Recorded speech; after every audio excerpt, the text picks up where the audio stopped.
Bittersweet ang send-off para kina RM at V ng BTS sa pagsisimula ng kanilang military enlistment.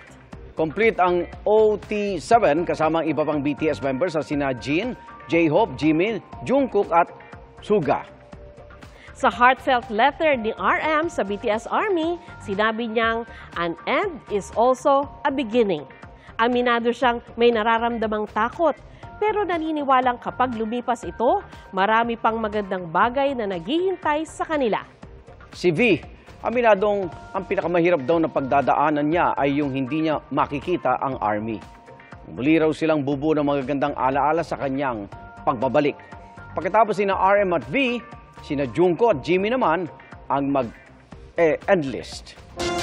Mga kaibigan, samahan niyo kaming saksiyan ng mga balita. Mag-subscribe sa GMA Integrated News sa YouTube. Para sa mga kapuso abroad, samahan niyo kami sa GMA Pinoy TV at sa www.gmanews.tv.